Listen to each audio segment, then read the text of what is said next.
All right, everyone. Welcome to MVP Office Hours. My name is Jared Kingston. I'm a consultant with Aperio and Salesforce MVP.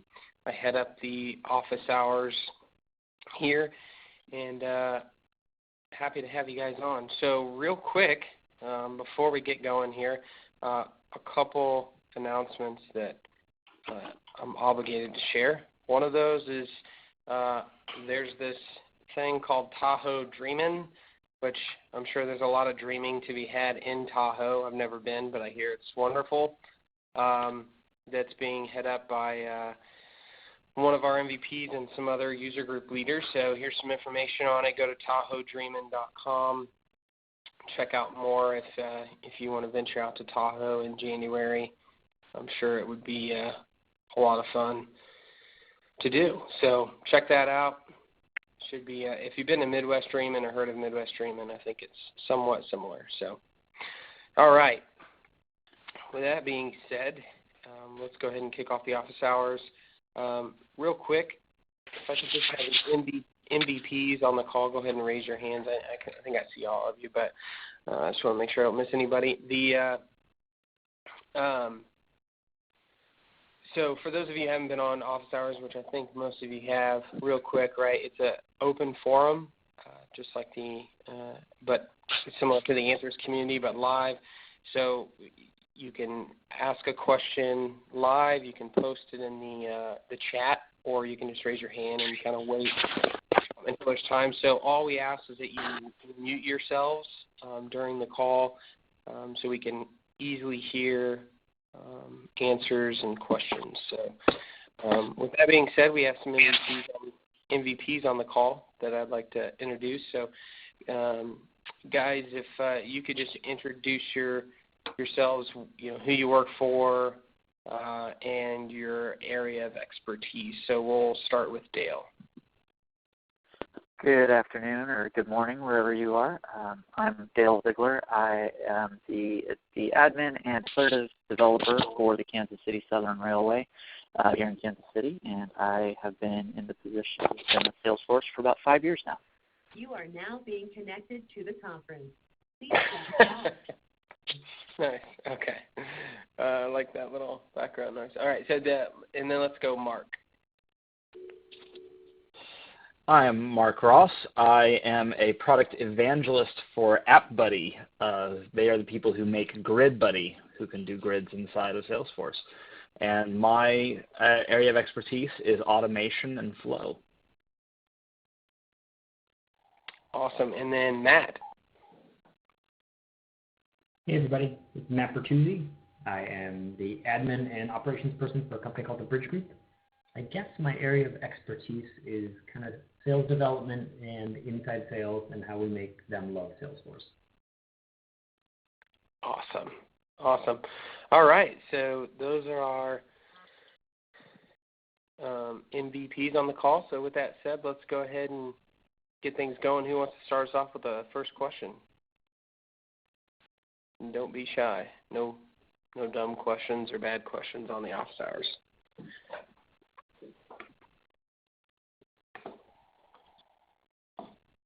Hi, this is Squire. I can start if we want. Yeah, go for it. I think I've got my solution, but I want to run it past the group.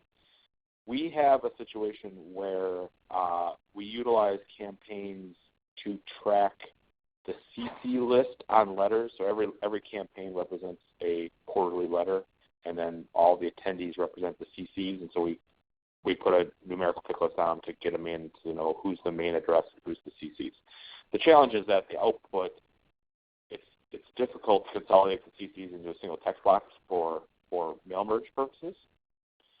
So what I did was I wrote a trigger on the campaign member to say if it's related to one of these specific campaign types, these quarterly letter types, it takes all the campaign members, sticks them together in a text string, and then puts them all into a single text box in the campaign so I can report it.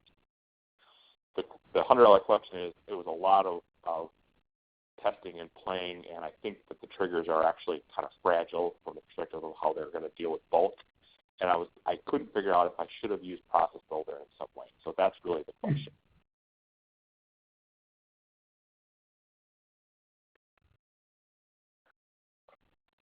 So The how are you? Go ahead. How are you storing them? How are you? What are you? You're just using the campaign members basically to capture each CC. Yeah, so every member of this letter, so they know there's like somewhere between 2 and say 6 or 7 for each one of these campaign records, is the CC list. And so there's someone identified as the main who is going to be the mail merge main field, but then all the others are put together in a text box for a single CC mail merge block.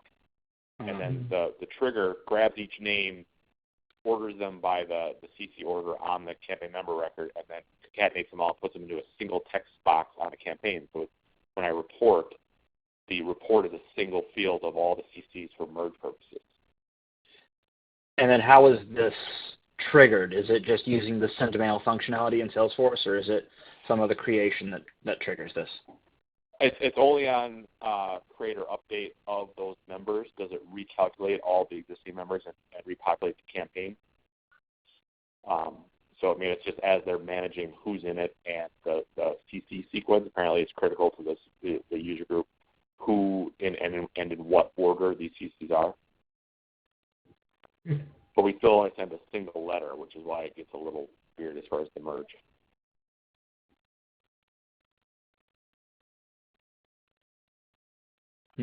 I think I'm having a little bit of trouble following, but Okay. The gist of it is you're creating campaign members, and then you're using. Yeah, I guess I'm not following how we get from campaign members to the email. Sure. So we're actually not sending these letters from the campaign as a mail blast. They're being exported out. Like the details are being exported out and pushed into a secondary system for generating these text letters. I see. A different topic entirely. But the end result is that when we generate the reports of all the quarterly letters, we have maybe 500 or so campaigns, and each one of those campaigns is a single letter, but the letter itself needs to be addressed to one member, and then all the other members need to be blocked into this CC merge field.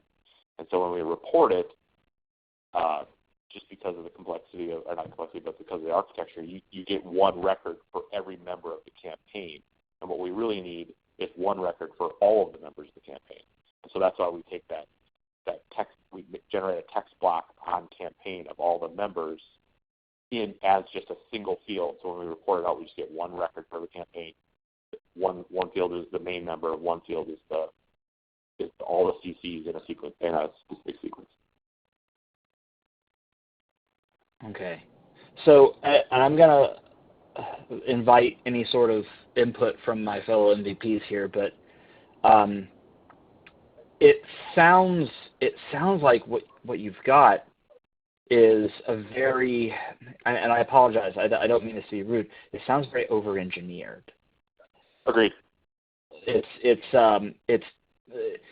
sounds like rather than focusing on the end goal, it was conceptualized from the start and kind of worked from there, and that's kind of created a bit of a miasma. I agree entirely. Okay. Okay. So let me fill in a gap there because I understand exactly where you're coming from.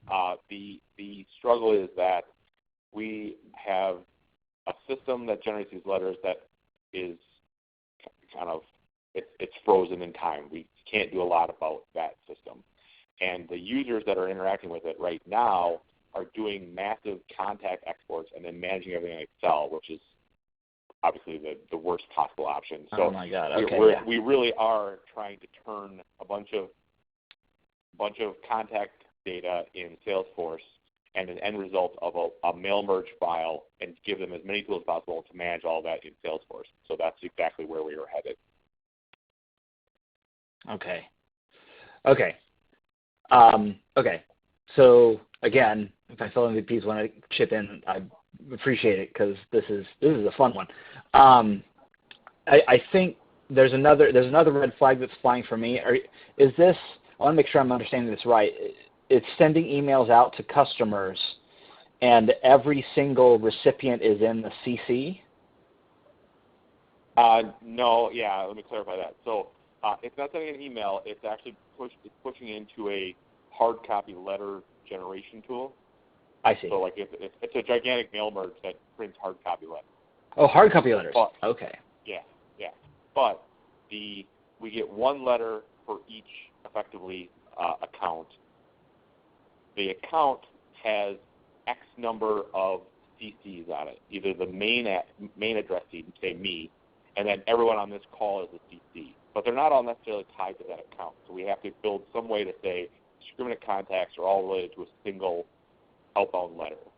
So that's why the campaign member tool works well, because you can really see who's on it, who's getting it, manage it as easily as you can in any campaign. The trick is that when I now say to these users who are using Excel, you can do everything, but now when you run the report, you're going to have to go back to Excel and do some validation. That was what I was trying to get around. So this extra trigger says, grab all the campaign members, grab all the names, stick them into a single text string, and put them on the campaign so I can report a campaign record, and then the CC block is a single field for merging. Okay. So let me start then with the end and then move back. So if you want to have essentially one field that contains all the recipients, how many recipients are we talking on average? Well, how many letters or how many people involved with each campaign?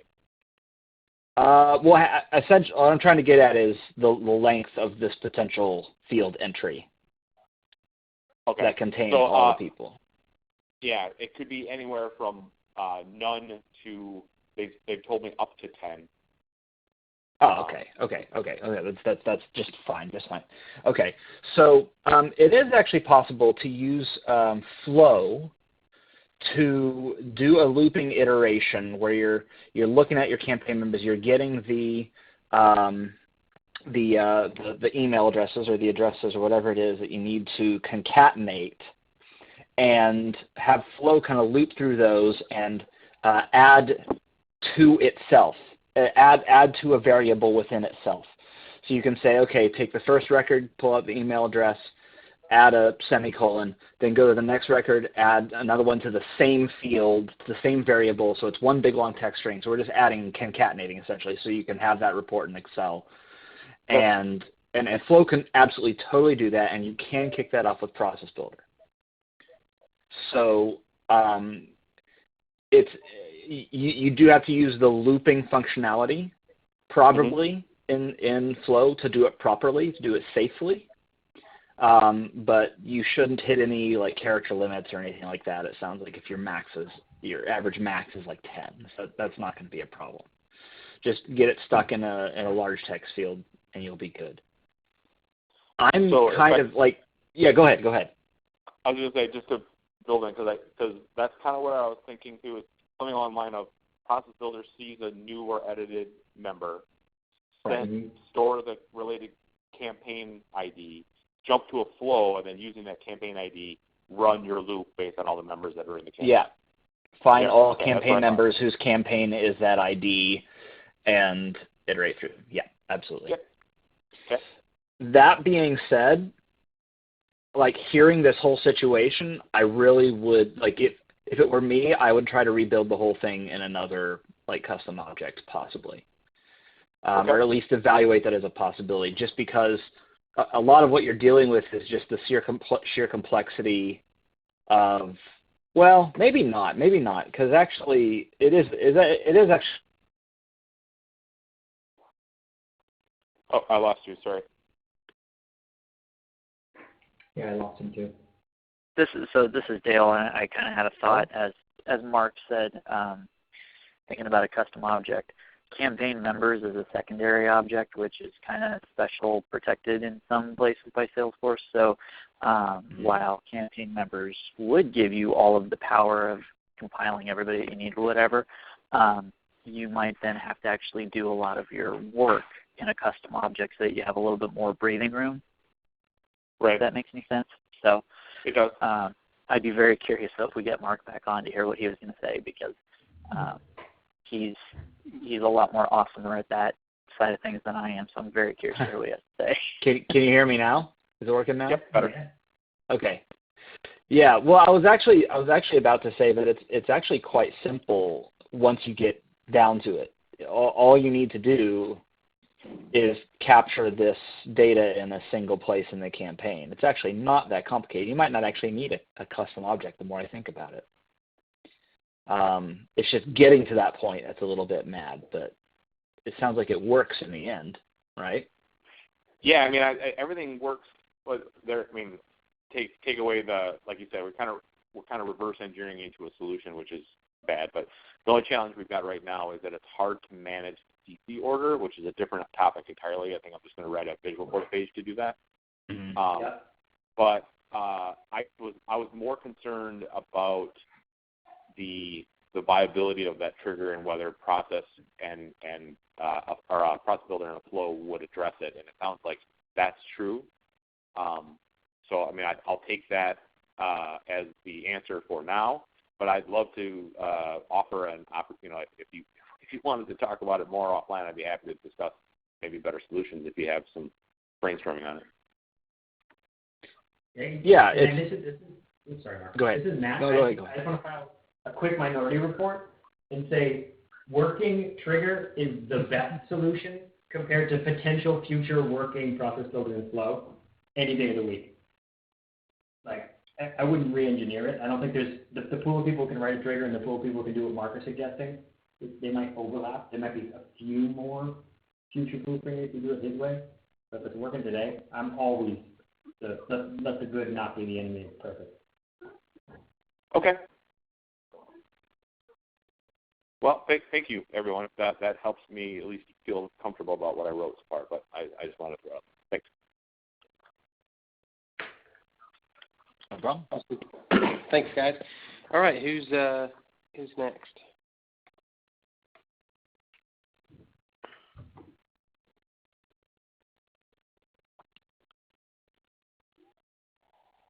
Mary or Jeremiah, do you guys have any questions?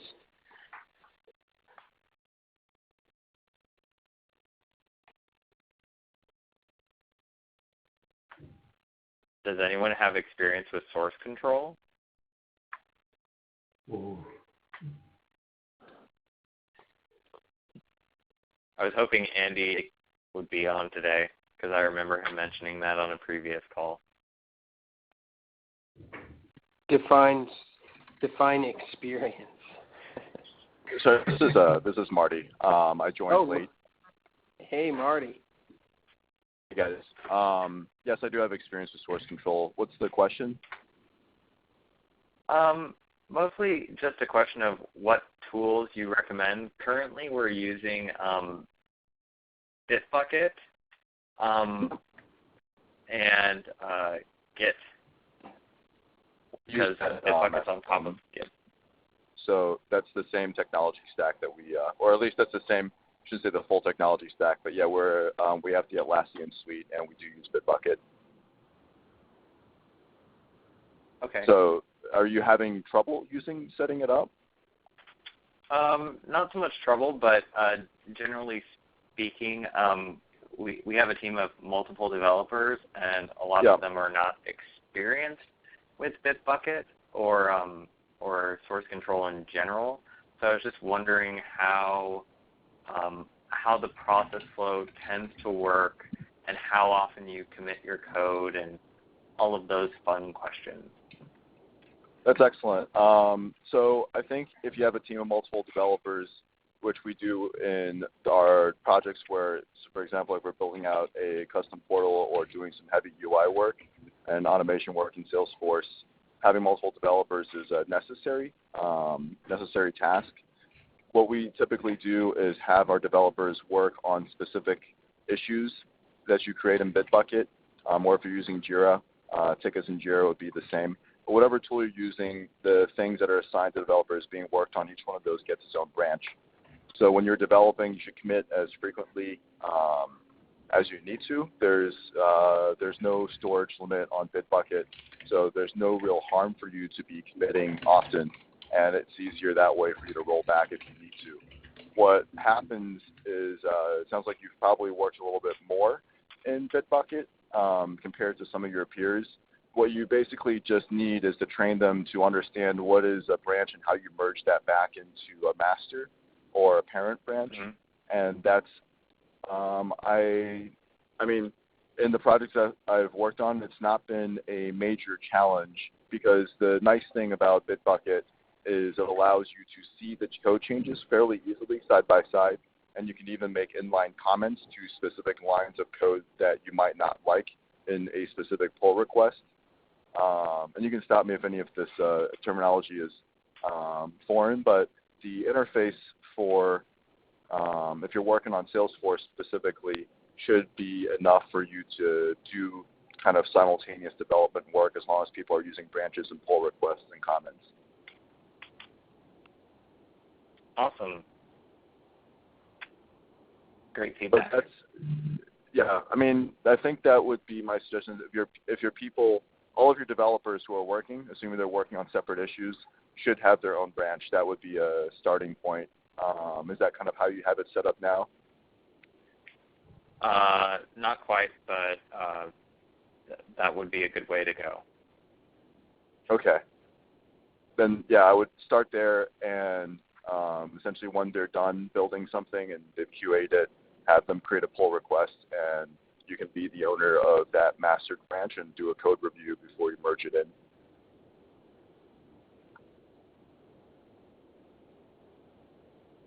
Awesome. Thanks. Yep.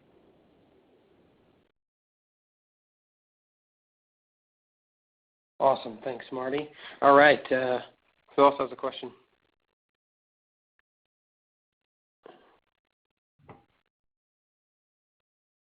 Hey everybody, it's Matt. I just saw this one on Answers, and I can't, for some reason, I feel like, come on, I can't figure out how they're supposed to solve for it.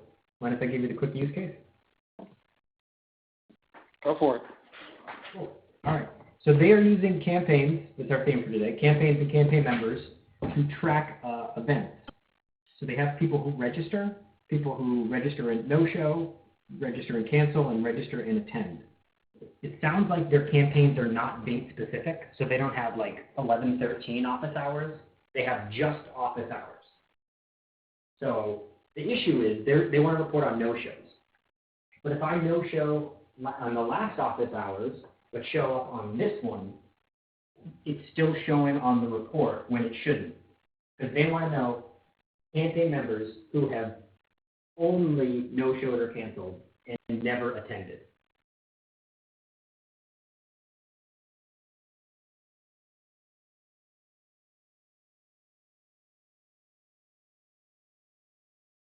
So they're basically trying to line up campaign members with other campaign members that are the same contact. Contact, exactly. And so if in my example, if I no-showed last time, I should be on the report. But if I no-showed last time and attended this time, I shouldn't be on the report. So I don't believe, and somebody correct me if I'm wrong, because I don't always get reporting stuff right. I don't believe it's possible to have in native Salesforce reporting exception filtering based off of more than one child. Yeah. Yep. Does that line up with what other people know and experience? Can we write back to something? You know what I mean? Like, if there's a new campaign member for that contact, can we write back to the other ones that says they're invalid? Well, I'm going to waive my... Oh, go ahead.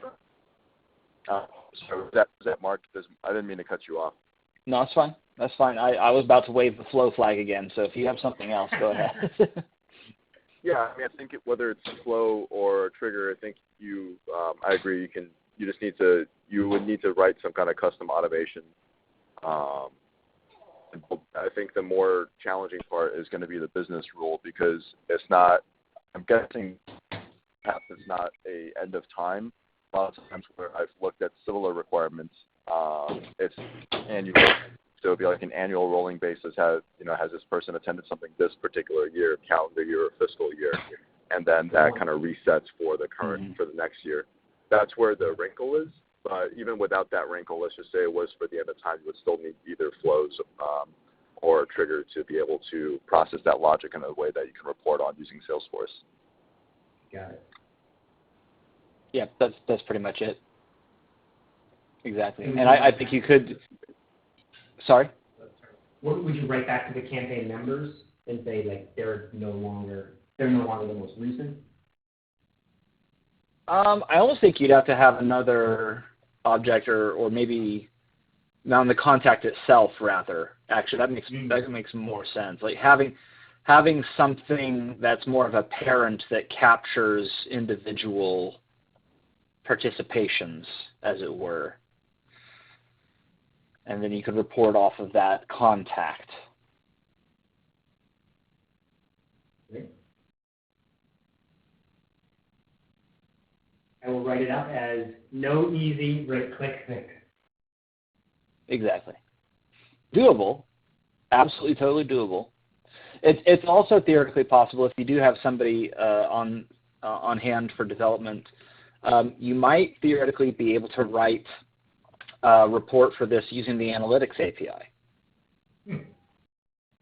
And I would defer more to the developers on the call for that, but that is a distinct possibility, and then that you could have placed on a dashboard, a chart placed on a dashboard that could then go to a Visualforce page that would show all the data that they need. Yeah, gotcha.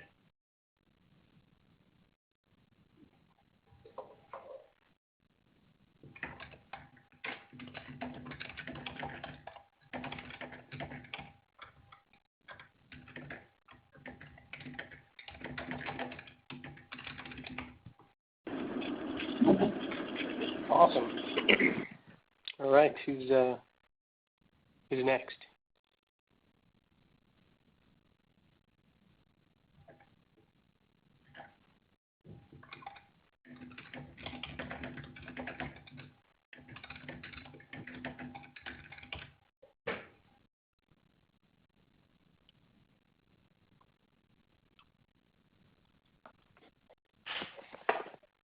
Well, if no one's got anything else, I'll ask a question. Go for it. Anyone have experience with Talend? With what? Talend, the data migration tool? Mm-mm.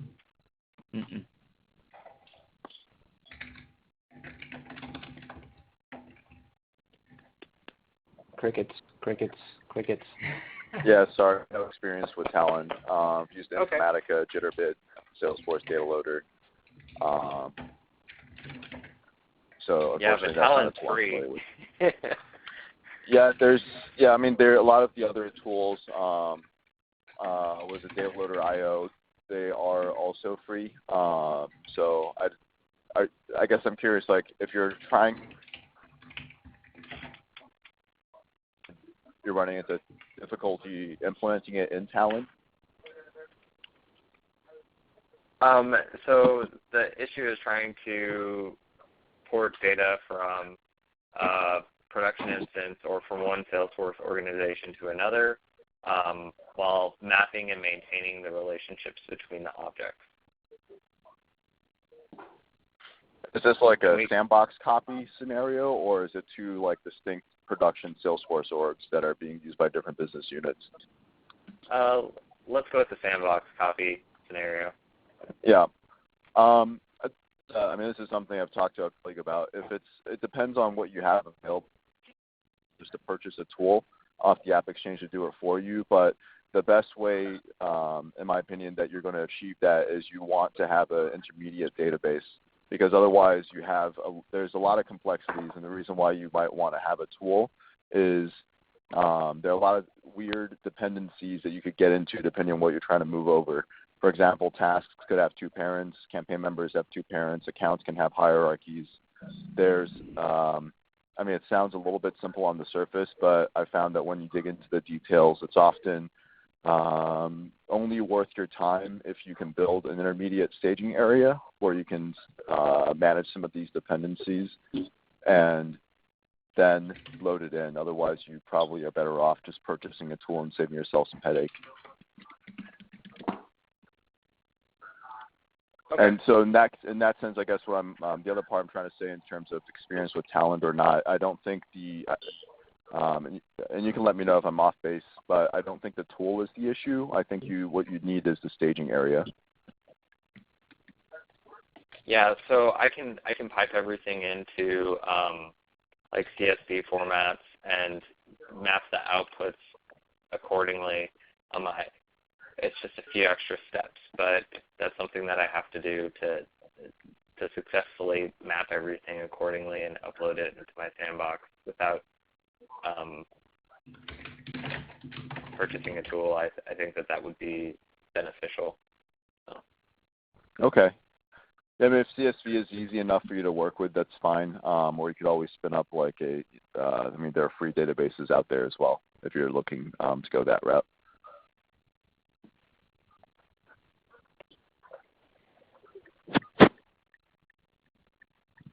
Cool, thanks. Yep.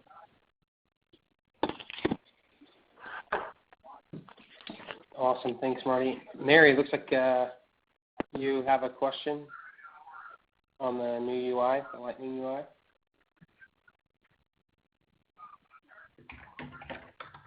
Just looking for opinions on what people think of it so far. I'm not impressed. Okay. Okay, so I'll give you the official Salesforce line and explain why it makes sense, and then I'll tell you my opinion. Okay. So the official Salesforce way of looking at this kind of thing is, obviously they've wanted to do this for quite some time. And generally speaking, they know it's going to be big. Either they want to do it for the customers or for themselves. They have to approach things from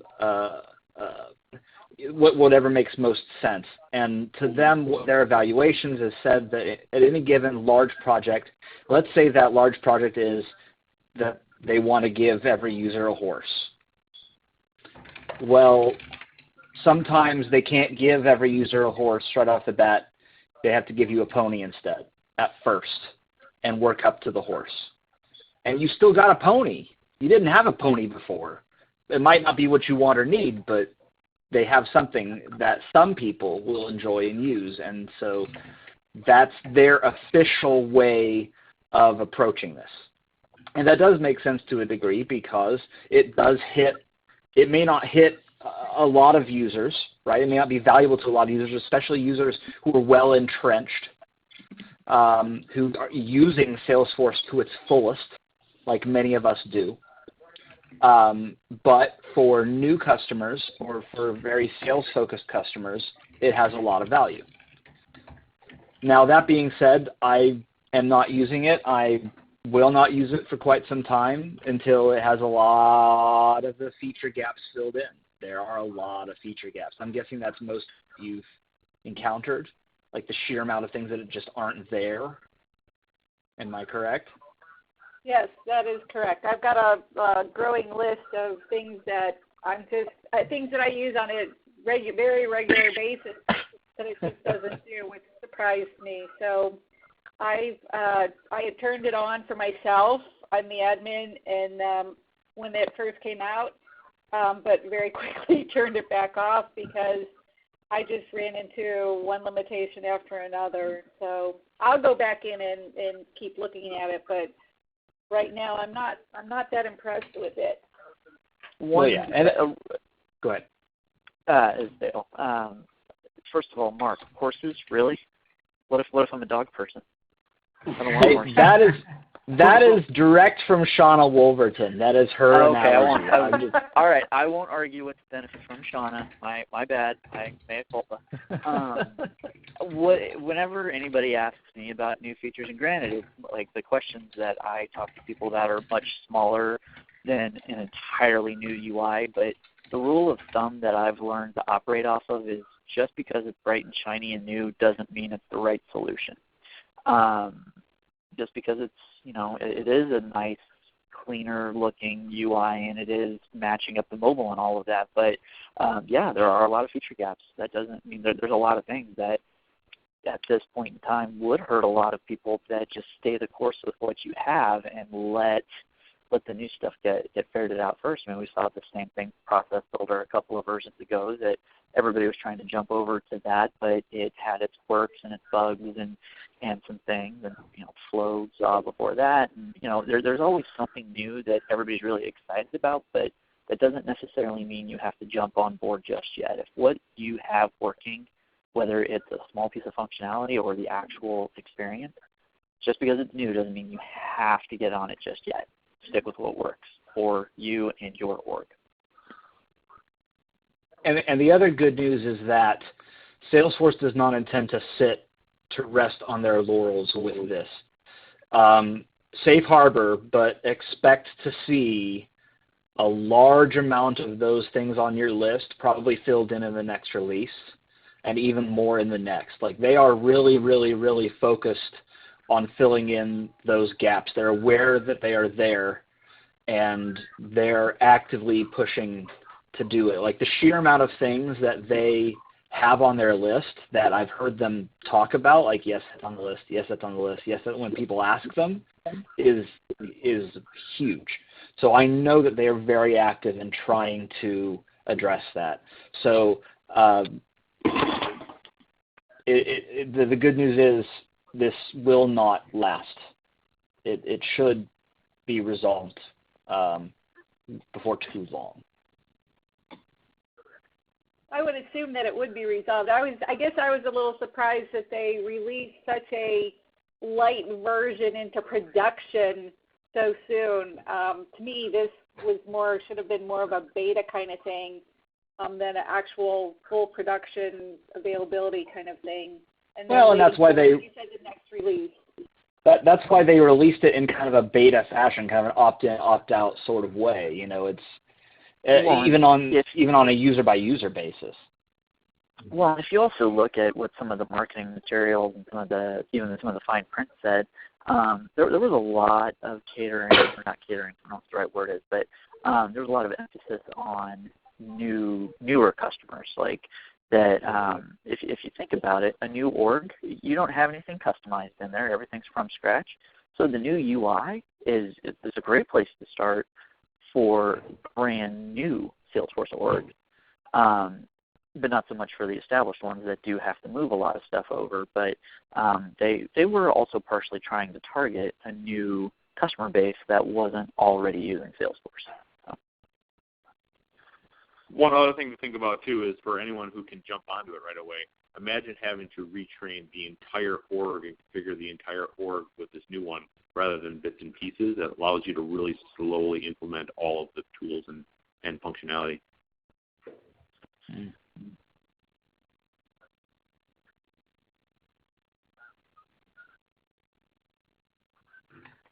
That more or less answer the method behind their madness?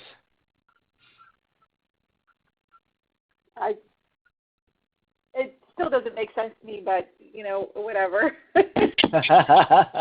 I'll be anxiously waiting to see what comes and that kind of thing. But I view this and you even said it already too. They did it with Process Builder. They did it with Flow. They give you a little taste of it, and then they keep adding the features that really should be in it as time goes on. Because I'm not using Process Builder a whole lot right now because I keep running into limitations. And so I'm just anxiously waiting for those, continued updates. Yeah. Yeah, the truth of the matter is it's not for us. It's not designed for us. It's not released for us. It's released for other people. And it hurts a little bit, but they're working on it. At least that's what I'm told.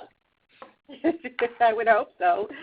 Because, the other way to look at it, like when I do any of my development in my org, I try to do it iteratively so that I can give my users little bits and pieces that, right, this has been updated, instead of just going dark for a long period of time and then, okay, here's everything.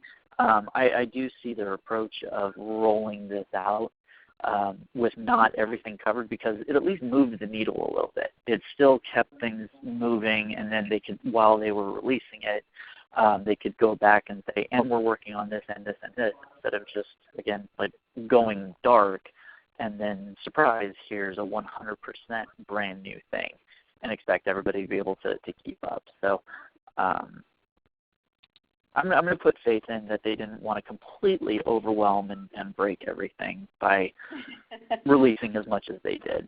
So Yeah. I'm going to guess there was a method to it. I'm sure there was. Awesome. Thanks, guys. All right. It looks like, Jen, you have your hand raised. Did you have a question? I do, and I think I missed most. I just hopped on the call, and so I missed. I don't know if you guys have talked about this, but I just enabled Lightning Experience. Was that what you guys? I'm like. That's what we were talking about. Yeah. Is that what you guys were talking about? Okay. Yeah, but go ahead. Go ahead. Well, nothing changed on my layout. Did you? So you enabled it, but did you add? There's a permission that you have to add either on so your I profile. gave myself access that, and it's just that one text box, right? Lightning Experience user. I believe so. Yeah. So I'm looking at my and it looks exactly the same. I see the social. That's the only thing I see that's changed. And if anybody could have any documentation out there of what else I might be missing, I just followed whatever was on the Lightning Experience thing on the setup. The Trailhead session is really good. It's short and sweet and covers everything. The step-by-step on what I need to do. Trailhead would have it. Yep. Yeah. Okay. Should. All right. Yep. I'll take a look. Thank Awesome. you. Yeah, no problem. And Squire, did you have another question as well? Yeah, really quick. I tweeted this and it kind of got lost in the shuffle of all the other tweets. We use Eclipse to pull our metadata to push into our release pipeline. It doesn't appear to actually pick up Process Builder, and I don't know why or where, or if it's a setting that we need to configure, but we end up having to push processes through with a change set into the pipeline versus our normal process. So when's the last time you upgraded Eclipse? Oh, that's a good question. Or not? I guess not Eclipse. Sorry, not Eclipse. The Force.com IDE plugin. Boy, that's a really good question. I don't honestly know. So it's probable that it's just because you don't have the latest version of the Force.com IDE plugin. Okay. Because as more versions come out, it adds support for higher versions of the API. And you need a higher version of the API to recognize the flow, because that's where it's stored, is in flow, that are actually processes. Mm-hmm. So I bet that's your problem. Now, that being said, you have fun upgrading that Force.com IDE, because, man, I have lost so many hours and time and frustration on trying to get that wrangled. Yeah. Okay. It probably varies on a whole bunch of things, like what OS you're on, what version of Eclipse, and all sorts of stuff. But it can be daunting. Well, at least I know that it's not something I didn't, or I can do. It's something I might have to do. So I appreciate that. Thank you. Sure. Awesome. All right, we got about 9 minutes left. Does anybody else have any questions? Yeah, this is Dale. Hey, Jen, are you still on? You asked it like 2 questions ago. Okay, never mind. She was on office hours call. Yeah. She's off. I think she dropped. Okay. She had asked a question several weeks ago about a problem she was having with the flow, and I tried to work with her offline, and for the life of me could not help her out. So if she was still on, I can check in with her and maybe bounce something over to Mark. Mark, do you know if in a flow using the standard history tables, like for when fields change and they automatically drop in there. Do those pose any problems in Flow, or should they behave just like any other object? There are some restrictions. You can't write to them. You can't make changes to them, right? So there's that. But in terms of actually doing a lookup and grabbing data and dropping them into variables and trying to use them in other places, there shouldn't be any restrictions on that, should there? No, there shouldn't be. There shouldn't be. It should just work. Okay. Gotcha. Said she dropped off, and that was where she was having a problem. She was trying to leverage her account history table to move, I think, something over to her opportunity, or essentially when an opportunity was closing or became disqualified or something, she wanted to revert everything back one iteration, whatever. So anyway, moot point now. Awesome. All right. Anybody else have any questions? This is Square again. I just want to offer, I just kicked off my upgrade, and it slammed it in right away. It's already updating on my projects, so maybe they finally fixed that interface, or they're ready to crash. But maybe the auto checker is better now. I don't know. Most excellent.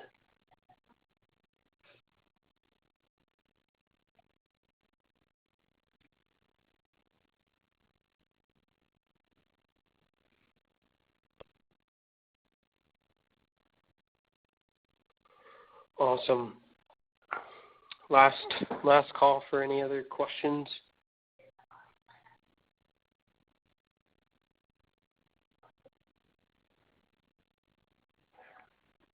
All right. Well, if you haven't already, check out the newly redesigned or update to Trailhead, which looks amazing. And looks like Chris is making her rounds to user group by user group, spreading the word. So she'll be in Kansas City Monday, thankfully, for Dale, Mark, and I. Exciting stuff. So, thanks MVPs for joining. Thanks everyone else for joining. Great questions. And until next time, we'll talk to you later. Have a good weekend. Have a great weekend.